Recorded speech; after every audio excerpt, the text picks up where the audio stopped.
dear Champian Fulton, bienvenue à Vue sur le Jazz International. How are you? Hello, I'm good. It's so nice to be here chatting today.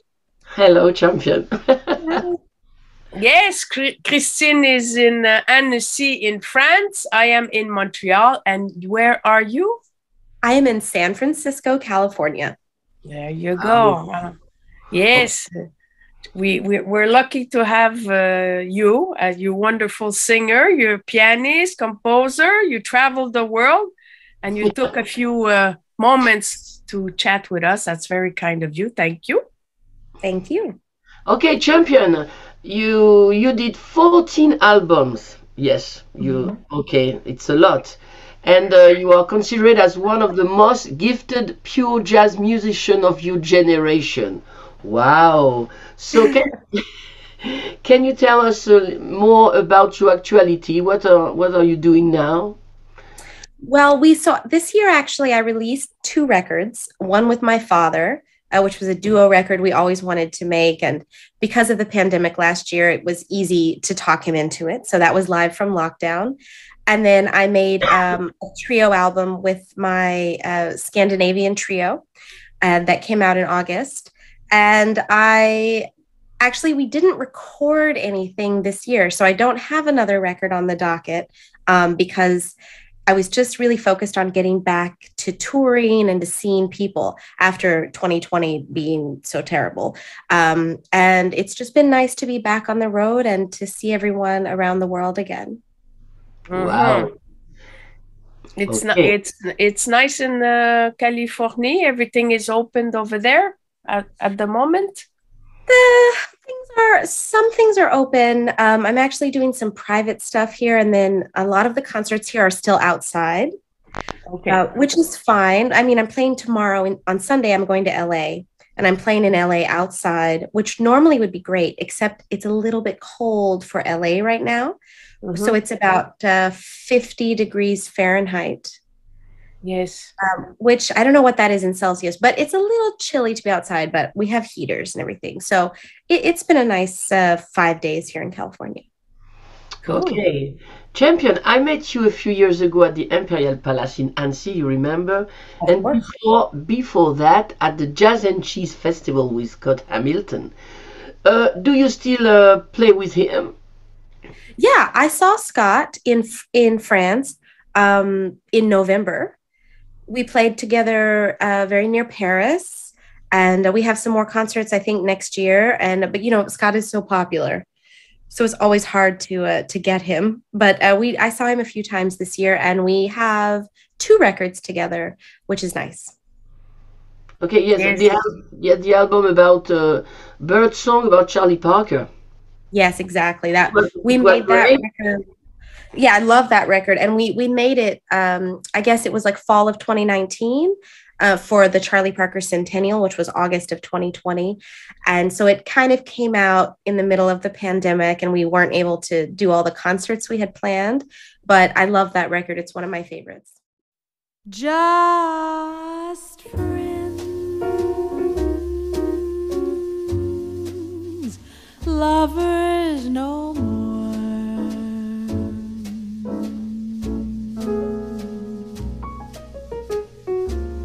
Just friends, but not like before.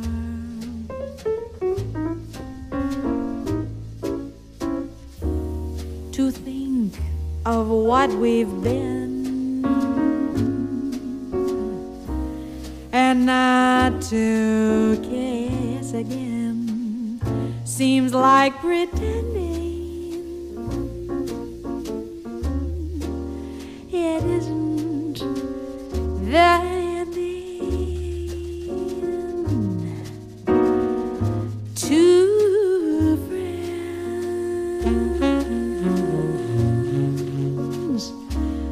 drifting apart.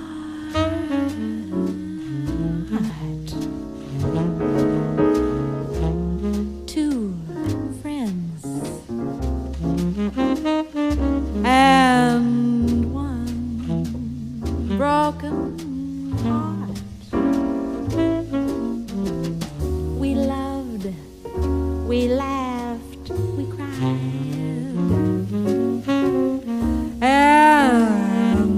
suddenly love died. The story ends as we're just friends, just friends, lovers no more, just friends, but not like before. To think of what we've been, not to kiss again, seems like pretending it isn't the ending. Two friends drifting apart, two friends and one broken heart. We loved, we laughed, we cried. Suddenly love died. The story ends as we're just friends.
Lovers no more, just friends, but not like before. To think of what we've been and not to guess again seems like pretending it isn't the ending.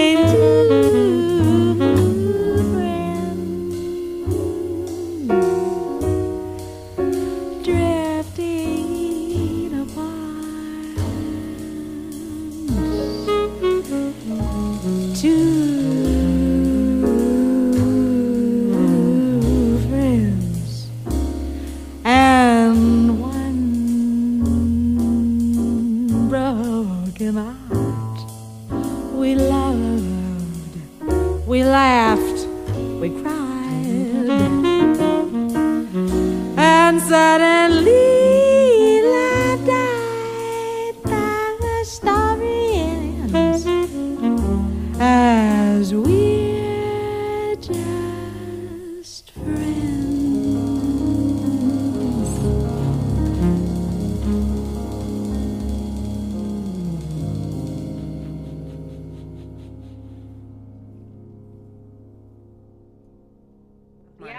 I wanted to ask you, in fact, about that record. What is it about Charlie Parker that you love, and what gave you the idea to make that album? Well, I grew up, my father's a musician, Stephen, and when I was a baby, but actually before I was born, when my parents were pregnant, they wanted me to know the quote unquote most beautiful music in the world. And they decided that that was Charlie Parker's Bird with Strings. So that's all I heard. And it was a record, they taped it onto a cassette, and they had a cassette player. And when I was born in the hospital, they brought the baby to my mom, for us to be together. And my father was like, oh, you have to hit play on the machine, So I heard this record just from my very first moments in life. And I love it. And I've always been such a big fan of Charlie Parker and been very influenced by him. And I thought, I really wanted to do something special for his 100 years, his centennial, which was 2020. And I wanted to do something also that wasn't just, I don't know, I feel like our arrangements are very special. I was really happy with the way it turned out. Yes, it's very beautiful. You did the arrangement. Yes, I did the arrangements. I have a band. That's surprising, because you are with Scott Hamilton. I would have thought that maybe he would have done the arrangement, since he's a saxophonist himself. It's true. We definitely, before we recorded, actually, I visited him where he lives, which is in Tuscany in Italy. And we spent a few days like talking about tunes and working on sort of like the general idea. But I don't know, I just wanted to do the arrangements, except the one arrangement on Star Eyes is actually sort of inspired by something that my bass player always plays. So he should get a little bit of a credit on that, Hide on Star Eyes. But it was a lot of fun to do those arrangements and to have something a little bit different, and also a vocal record tributing Charlie Parker, I think also is a little bit different. Mm-hmm. Okay. And just a question. Do you remember your first album, Champion and the Sultan of Swing with a big band? Your first experience, it was it was with a big band. Yeah. And you was a pianist and you also a singer, both. Well, I was working in that band. That was a working band, and actually I was only the vocalist. I was only singing, but on the record I play piano on 2 songs. So there's another piano player on most of it, and then on 2 songs I play piano as well. That must have been nerve-wracking. Well, I loved that band. We played every Tuesday night at Birdland, so we worked all the time. And because of that, it was fun to make that record, because we kind of could like workshop the arrangements. We could play the arrangement and say, well, this bit didn't work, that didn't work. And then we could fix it and do it again the next week. So I think that's one reason that record was so musically successful. Okay. Coco, do you have a question? Yes, of course. I have several questions. I know you have a nice connection with the west of Canada in Vancouver, with Corey Weeds, and you did 2 albums at the Cellar. How did you get to meet him? And I know that you're friends and you're still collaborating. Can you tell us about that a bit? It was great. I met Corey, almost 10 years ago. I get 2012, I think, because I had just released a record called Champion Sings and Swings with Eric Alexander on it. And Corey heard the record and actually called me and said, do you want to come play at my club?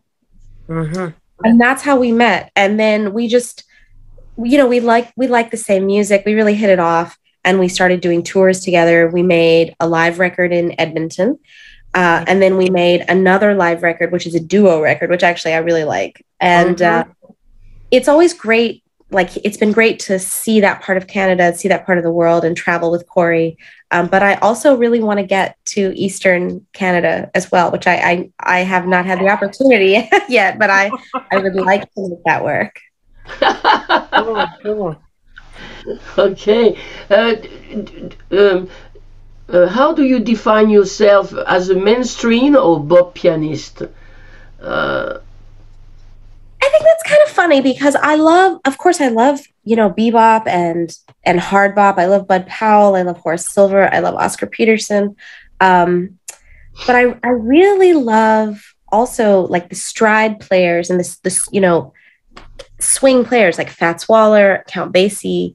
These people I like a lot too. So, and of course I love Errol Garner, and I don't even know how you define him. He's not bebop, but he's on a lot of bebop records. So, I don't know. I think I would just like to be thought of as a swinging pianist, maybe. You are. You are. Thank you.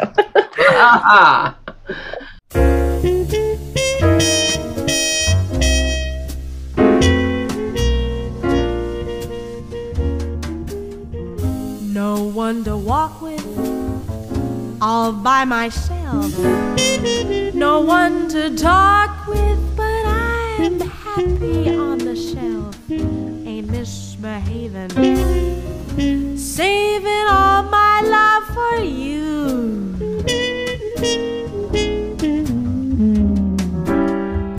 I know for certain the one I love. I'm through with flirting, it's just you I'm thinking of. Ain't misbehaving, saving all my love for you.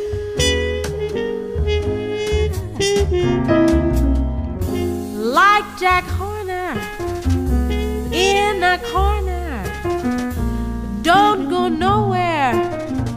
What do I care? Your kisses are worth waiting for. Believe me, I don't stay out late, no place to go. I'm home about 8, just me and my radio. Ain't misbehaving, saving all my love for you. Ain't misbehaving, ain't misbehaving. I'm saving all my love for you.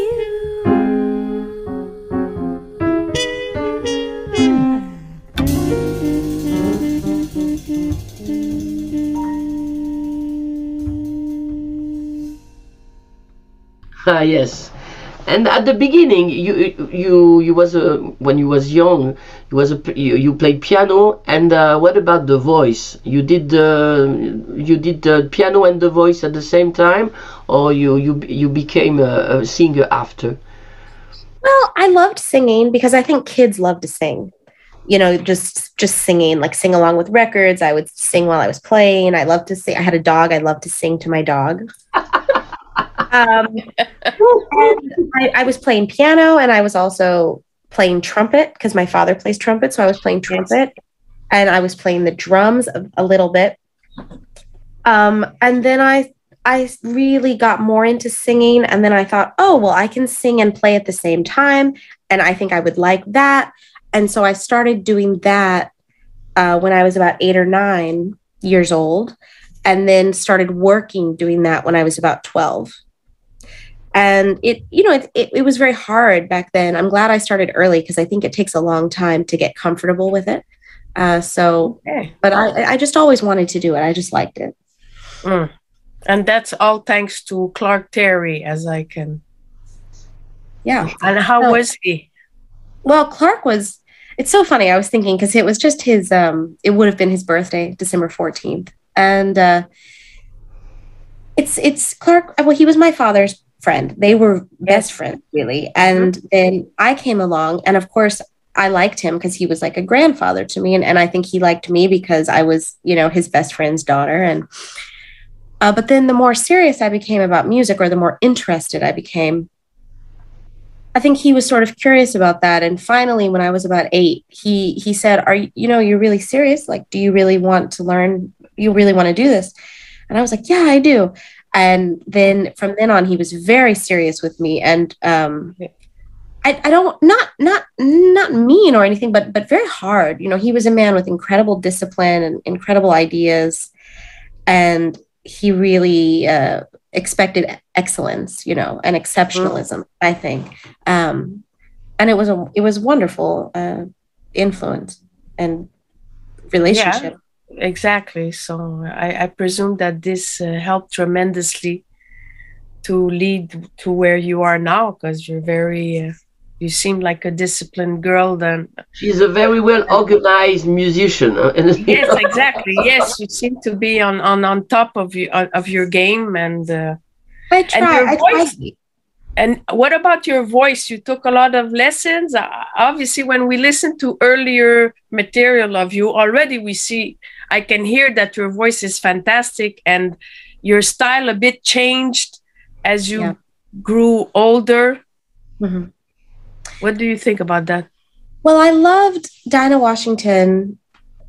She was my favorite singer. I mean, she is, and she was my first favorite singer. And I learned a lot, you know, I transcribed a lot of her records. And at that time, when I was like 8 or 9, I was taking sort of informal lessons with my father and with Clark about breathing and things like that.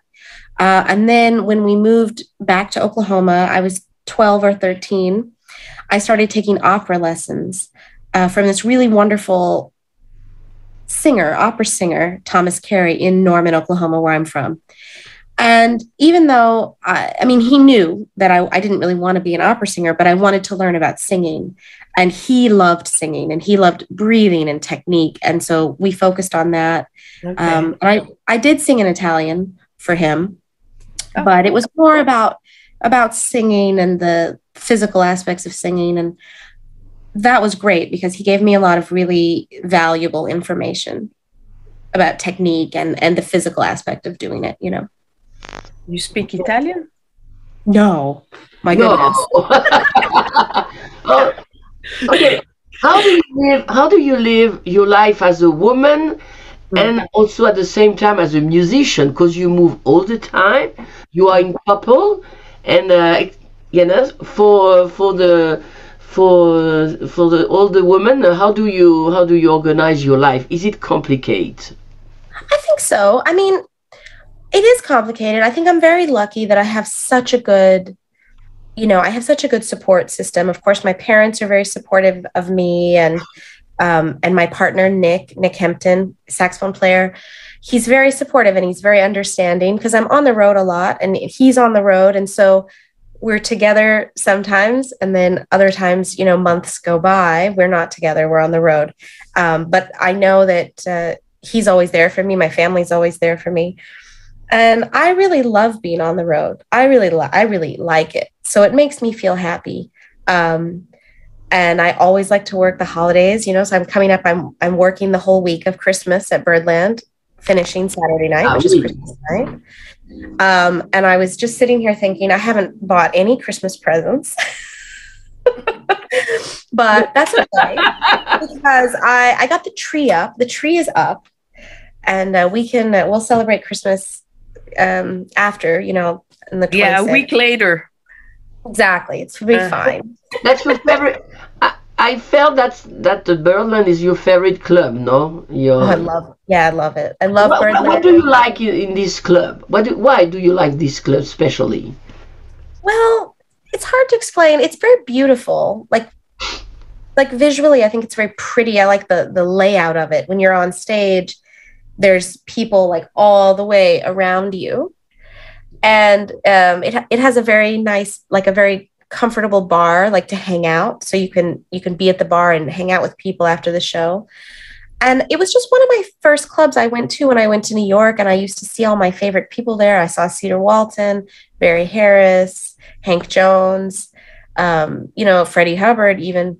And so to me, it's like a real jazz club, and it has that feeling of a place where all my heroes played. You played 3 days or 4 days? In August, we played 3 days in August, Thursday, Friday, Saturday. But next week, we're doing Tuesday through Saturday, 5 nights with 2 shows a night. So it's 10 shows. It's a lot. Wow. Are there still countries where you would like to play? Because you travel a lot, but you would like to go somewhere, a country you didn't know? I have never been to Japan. No. Never. And I really would like to go. I'm surprised that they didn't invite you. Bah oui. Because they really like singers. In China, yeah? I have not been to China. I would love to go to just more in Asia. The only places I performed in Asia were South Korea and Mongolia. Ah, la Mongolie. Okay. Oh. Okay.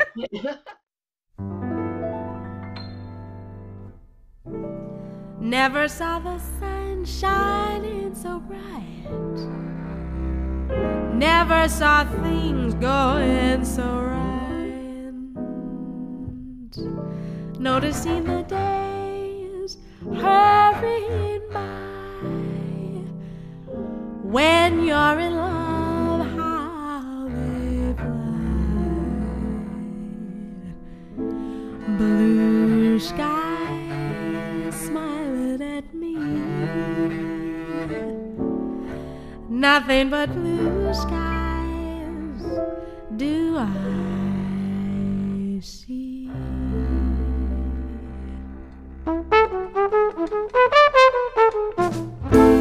Blue skies smiling at me. Nothing but blue skies do I see. Bluebirds singing their song. Nothing but bluebirds all day long. Never saw the sun shining so bright. Never saw things going so right. Noticing the days hurrying by. When you're in love, how they fly. Blue days, all of them gone. Nothing but blue skies from now on.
sun shining so bright. Never saw things going so right. Noticing the days hurrying by.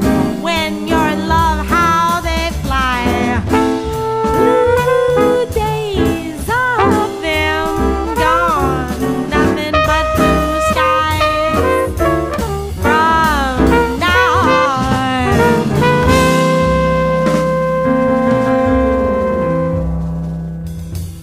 My question is, you know, you play a lot, you travel a lot, and even if you play everywhere, you organize also. You still organize, you know, streaming. Yeah.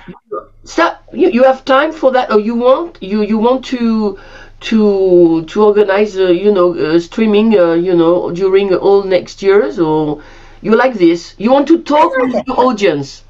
Yeah, I like it.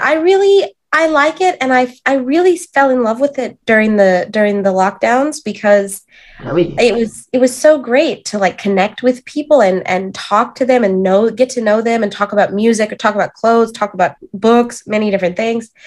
And I think definitely I'm going to keep doing it. It's been a little bit harder being back on the road just to find the time. But you don't have a team behind you? No. I have Oh, you're a real independent artist. Yeah, it's me. Yeah, and my system. And so I do it like twice. I try to do some live stream twice a month now. And I'm definitely going to keep it up because, you know, I get to see people online that I don't see that often, you know, people in Brazil or people in Japan or, you know, and I really like it. I think it's important to foster a community like that. So you have no agent. You are really independent. Well, I have, you know, Marina. I mean, you met Marina, I think, Marina, in Paris, who definitely books gigs for me in Europe. And then in the States, I do it myself, and I do my own website. I do all my own social media. I do all my you know, all the little things that we all do, you know, I mean, and I do them, and it's well, as you know, it's a lot of work. It takes a lot of time. Yes, it's a lot of work. Yes, exactly. That's why I thought you had a special team behind you. We do the same. We do. We all do it. No, I have my, you know, my family, my parents were helping when they were living in New York with some things. And I would say, you know, Nick helps me, like, because with records, if you buy my record or my CD off my website, I sign it and I mail it. I go to the post office, like I do it myself. And so sometimes Nick does that for me because I can't do it. But no, it's a small independent scene. Cool. Okay, you have plans for next year? Well, I actually, for the very first time ever, I'm taking 3 weeks off in January. Wow. To go see my parents. And then Nick and I are going, we love Maine, the state of Maine. We're going to Maine for a week. And that's my first time ever to take time off. We will see if it works. Maybe I will hate it. I don't know. You need a break. You need a break. Because I said, like, I haven't seen Nick very much, so we would like to see each other a little. So we're going to spend some time together. Yeah. But then I'm very busy. I'm back in Europe from the beginning of March through middle or end of April, maybe. And I think I'd like to make another record next year and just to keep performing and keep touring and more of what I love to do. That's your life, huh? Yes. Exactly. What about your Scandinavian trio? Can you mention their names? And is there a difference, meaning that when you play in Europe, you play with them, and then when you are in the United States, you play with different guys? Is that it? Yeah. So the Scandinavian trio is Christian Leth on drums. He's from Denmark. And Hans Beckenroth on bass, and he's from Sweden. And I met them because they actually wrote to me and said, we would like to play with you. Like we think we'd be a good band. And I was like, okay. and we started touring together, and it's a really nice trio. I really like them. We have a lot of fun musically, and also we have a lot of fun as friends now. And we play together in not only in Scandinavia. Sometimes they tour with me in Europe. They went to Poland with me last month. And then in the US, normally I travel with my US trio, just because sometimes it's very difficult to organize all the logistics for that's what I thought. Okay. Traveling, transatlantic, you know, visas and things like that. Actually, yes, it's very complicated. It's very complicated. And also it's kind of fun for me to have like two bands that are really bands. You know, because they inspire me in different ways, you know, and it's nice. Yeah, I'm sure that, it doesn't sound the same at all when you play with one or the other. Yeah, and it feels good. It keeps me kind of, you know, stimulated and feeling creative. So your dad, he plays the drum and the trumpet, so he plays two instruments. What about you? You play piano. You play something else? Well, I don't play the trumpet anymore. Although, I mean, my father's always like, play the trumpet, but I don't play it anymore. And I don't play the drums anymore. So really it's just piano and voice for me now. Okay. Would there be an instrument that you would like to master and play? I have to say, I do miss the trumpet. I really liked the trumpet a lot, but it's very demanding, the trumpet. And if you know, I think on the road, it would be very difficult because really you have to play the trumpet every day. Or you lose in the war between you and the trumpet, you know. So I think I would like to do the trumpet again. I miss it. Yeah, cool. Okay. Do you have a question, Christine? No. I like what I like in with Champion. She smiles all the time when she plays. She smiles all the time. She's always busy, active. She has a lot of energy, a lot of creativity, and she's everywhere. On the a bit like you, Christine. No. Yes. You know, Champion. What she wants to play. Yeah. Everywhere. I have one last question. Wow. Dead or alive, with whom you would like to play? Count Basie. The Count Basie band. Oh, okay. So you like the big band. You started with big band.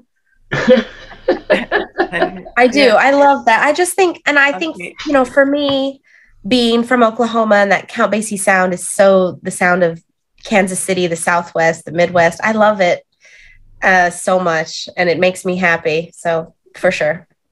Okay, so for an example, exactly. You played in a Montreal festival? No, I played in the Montreal Festival one time with the Cab Calloway Orchestra. I think maybe it was in 2017 or 2018. Aha. Yeah. Okay. You know how they do the thing that they do, the Battle of the Bands? Yes. It was that. So I was with the Cab Calloway Orchestra. I played with them for a while, a few years, and the band we were battling was the Xavier Cugat band. Really? Okay. It was wild. But it's a wonderful festival. Okay. Bye. Bye. Ciao. Bye.